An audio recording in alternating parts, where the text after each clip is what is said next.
Nobody tells you this out loud, but the moment your financial situation changes, the world around you changes with it.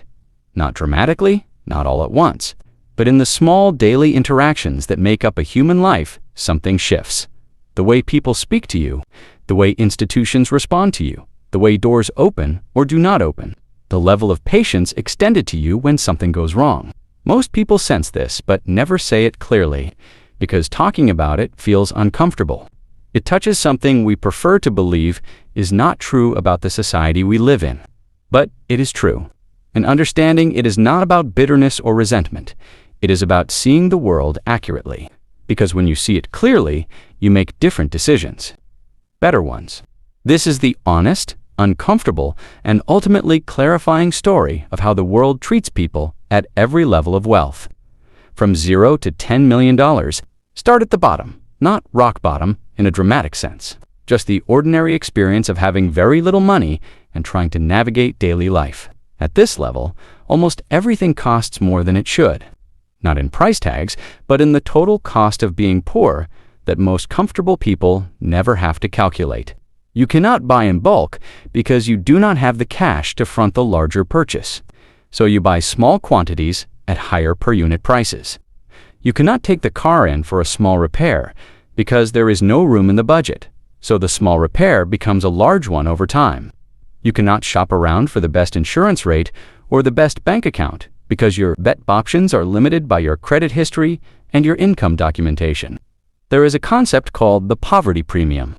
It refers to the measurable, documented reality that lower-income people pay more for the same goods and services than higher-income people, not because they are wasteful, not because of poor decisions, but because the financial infrastructure of modern life is designed to reward those who already have enough. Banks charge fees to people with low balances. Payday lenders charge interest rates that are genuinely difficult to read without looking twice. Rental markets in many cities make it nearly impossible to save a deposit while also paying month-to-month rent. The social experience at this level is also particular. There is a certain quality of attention you receive from service professionals, institutions, and even everyday social situations when your financial situation is visibly limited. The assumption of competence is lower.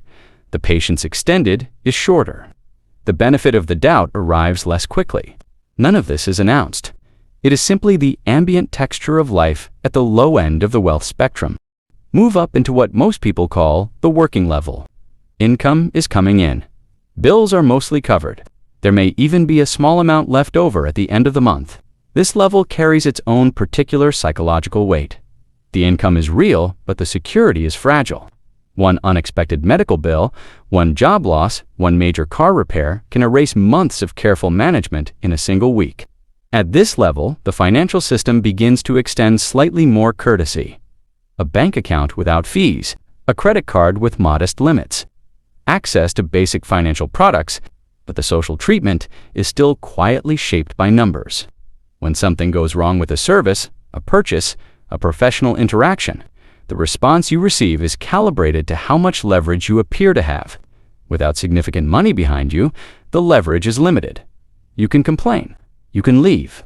But the institution knows that the cost of losing your business is relatively low, so the urgency to resolve your problem is correspondingly modest. There is also a particular exhaustion at this level that is rarely discussed.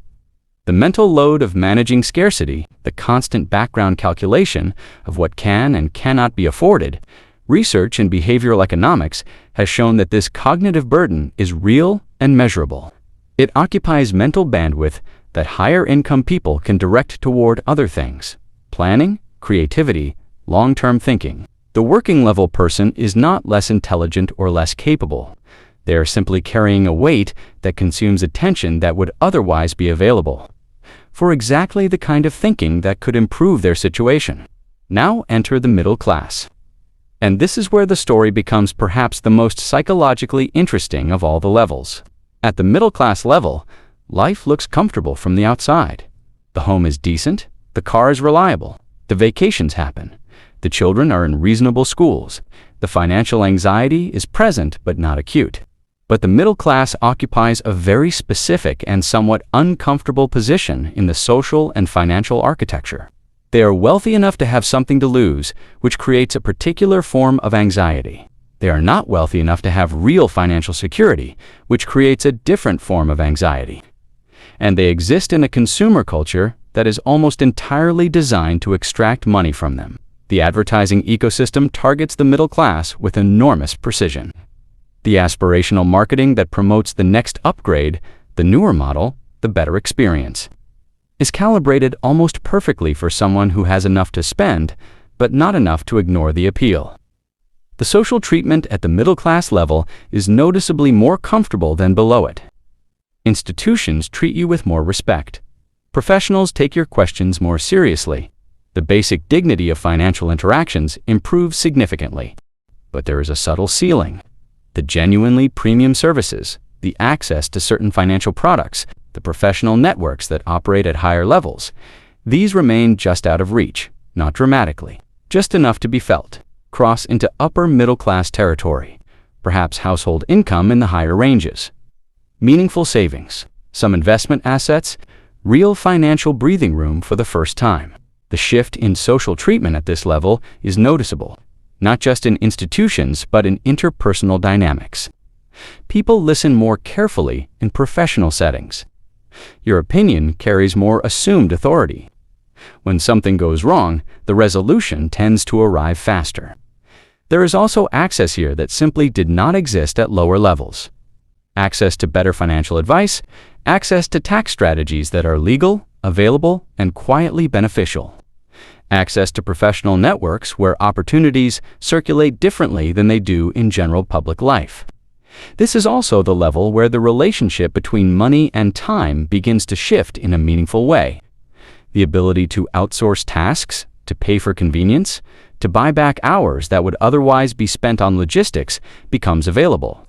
And research on well-being consistently shows that this shift, the ability to exchange money for time, is one of the more significant contributors to life satisfaction available to those who reach it.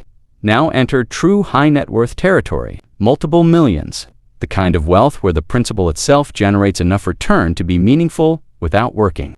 The social experience at this level is qualitatively different in ways that are difficult to fully appreciate from the outside. Institutions compete for your relationship rather than processing your requests. Financial products become available that simply do not exist at lower levels. Legal, estate, and tax professionals engage with your situation at a depth of sophistication that most people never access. The concept of premium service takes on a meaning that is hard to compare to the customer service experience of everyday life. But there is also a social complexity at this level that is rarely acknowledged honestly. Relationships become harder to read. The question of whether people value you or for what your wealth represents is a genuine psychological burden for many people at this level. The authenticity of connection becomes uncertain in ways that simply do not apply when money is not a significant factor. There is also a particular kind of social invisibility that arrives at very high wealth levels. The really significant financial decisions, the movement of large sums, the structuring of estates and assets happen in rooms and through channels that the general public does not see, does not interact with, and largely does not know exist. The point of traveling through these levels is not to make anyone feel a particular way about where they currently stand. It is to make visible something that operates mostly invisibly. The financial system is not neutral.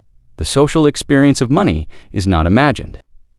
The way institutions, professionals, and even everyday human interactions respond to you is shaped in measurable and consistent ways by your perceived financial position. Understanding this does not require anger.